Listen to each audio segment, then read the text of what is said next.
Donald Trump just fast-tracked dozens of South African refugees into the US. But viewed alongside his broader refugee policies, it highlights a troubling double standard.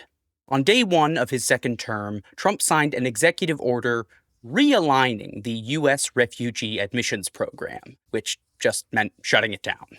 Trump's EO cited both large cities like New York and Chicago and smaller ones like Springfield, Ohio, that he peddled hoaxes about during the election. In Springfield, they're eating the pets of the people that live there. Less than a month later, Trump signed another order, singling out Afrikaners from South Africa, a white minority group, as deserving of rapid resettlement in the U.S. The first 49 Afrikaners were cleared and flown into the U.S. on a private chartered flight in just 3 months, more rapidly than any other refugee group since the creation of the modern system in 1980. The administration cites South Africa's Expropriation Act, a new law which permits the state to seize land, possibly without paying for it, if a negotiation can't be settled. It's part of a larger initiative to correct for historic inequalities within the country, where even 30 years after the end of apartheid,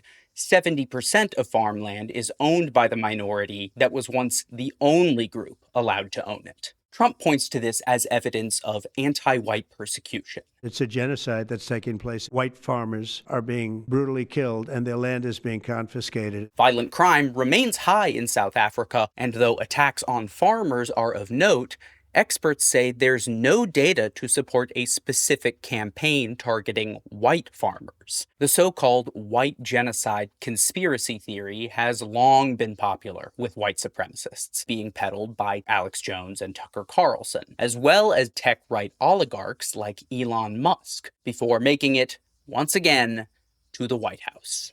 But regardless of who's behind it, when Trump suspends refugee resettlement for Afghans and Sudanese families, but rolls out the red carpet for white Afrikaners, it sends a message. Deputy Secretary of State Christopher Landau made that message explicit. Some of the criteria are making sure that refugees could be assimilated easily into our country.